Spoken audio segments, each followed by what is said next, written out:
Hi everyone, this is Iconoclaste and welcome to the first chapter of this masterclass in depth for the Conqueror. We will talk about mind gaming, how to improve your overall level of mind gaming, how to feel more confident during the money time of a fight and get more experienced in order to remain calm and disciplined while fighting a tricky opponent or facing a tough situation.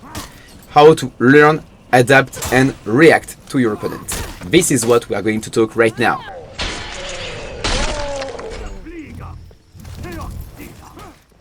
Regardless of your opponent's tactical attitude, there are technically 5 different kinds of players who will ask you to cross 5 levels of mind gaming to detect them as quickly as possible. To help you to understand better these 5 categories, I will use one of the most basic mix-up of the Conqueror, a side light followed by a side heavy. Basic.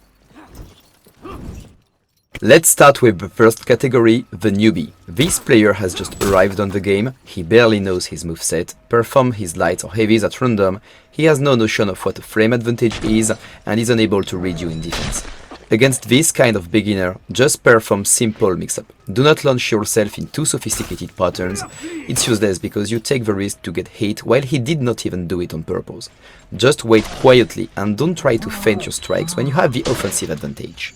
Second category of player, the casual. This one knows a little more combo, but lacks of patience and adaptability.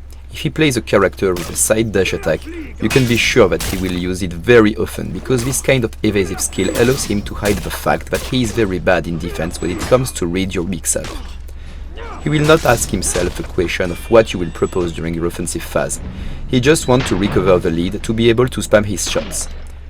The right answer when you're in offense is to soft feint your heavy in full block stance and wait for him to leave his neutral mode to punish him.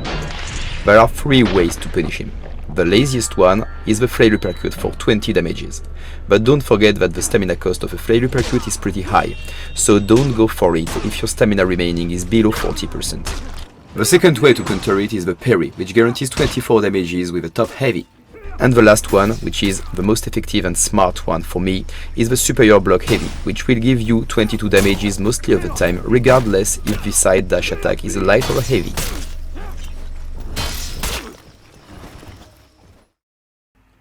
Now, if this player is in offensive phase, there is a high risk of spam light or relatively aggressive playstyle, or spam bash if this player plays with a character with a bash, like Conq or BP for example. On this kind of situation, keep your distance and adopt a mid-range positioning if you have trouble to anticipate the speed of his strike in close position in order to be outside of the GB range and to be able to counter it with a flail uppercut via your full block stance, or to counter it with a dodge into GB in case of a bash spammer. Don't forget too that your zone attack can be useful to interrupt his mix-up, just after you can perform a safe backstep. This tactic will make you take the upper hand without problem, because this kind of player has no plan B. If their tactics don't work, they'll be desperate and will not know what to do. Now the third category, the average. It is in this category that you will find the widest range of players. A low average player will often have this tendency to attempt parry on almost every of your attacks. We are calling them parry kings. Remember that the parry is just a tool that should be used carefully only when you are practically sure that your opponent is going to land his strike, which requires first to gather some information about him. The best solution in this situation is to soft feint your heavy bridge into full block stance. You will notice this kind of player to their inability to cancel their parry in time as soon as they see you entering your full block stance mode, or just simply because that they do not respect the threat of your flail uppercut. And that's why the classical bait of the Conq, which consists in a flash full block stance into a heavy punish, is not a good tactic against this kind of player. This is exactly the opposite against a high average player.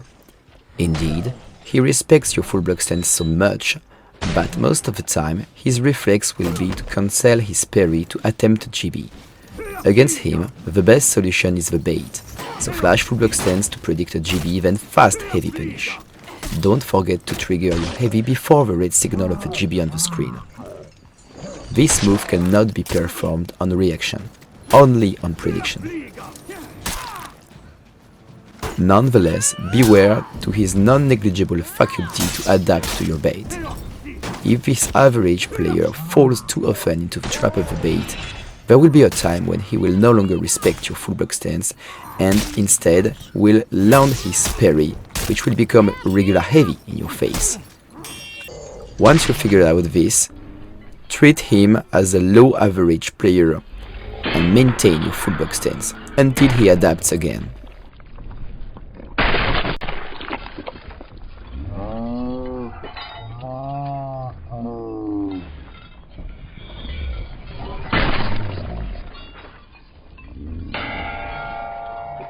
Now, we enter into the category of veterans, excellent players. This kind is really disciplined and comfortable in defense when it comes to read your mix-up in order to counter it.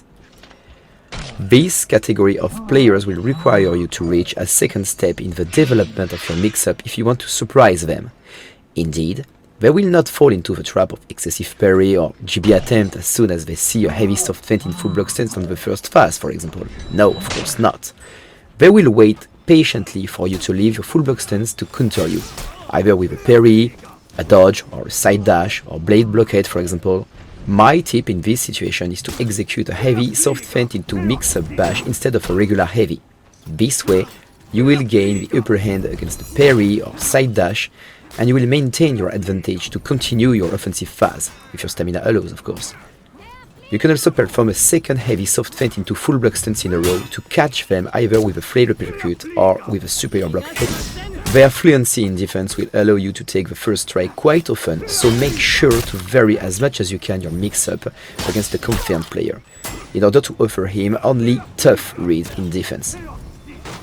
Be careful though, if you become too complicated to read, expect from them to change their tactic and interrupt you early in your offensive phases, with poke harassment, you see, light pressure, or GB attempt on the very first frames of your soft feint into full block stance or mix-up bash. Be prepared at any time to simplify your mix-up if you realize that they have stopped to hard-read you in defense.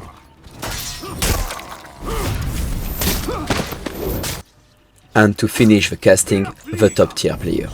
This one has a perfect mastery of spaces and neutral game, no panic dodge, no panic side dash or no panic light in close position. His reaction times are very short and his adaptability pretty high. He will wait until the last moment to leave his neutral mode in order to counter you. His gameplay is pretty tight and optimal when he attacks with a lot of safe moves. His ability to interrupt you early in your mix-up is very high too, which will force you to break the rhythm during the offensive phases. As Conq cannot feint properly like the other characters in this game, this kind of player will have no trouble to counter a rhythmic mix-up of Conqueror. And this is where the concept of stop and go comes into play. Indeed, you will have to break your mix-up by refreshing your neutral mode every 1 or 2 strikes in order to break the tempo. Patience is required against this type of player.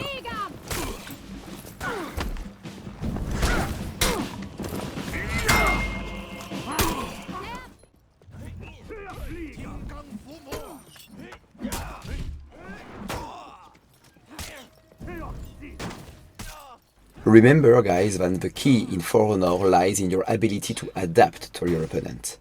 This is why there are no good or bad mix-ups in this game.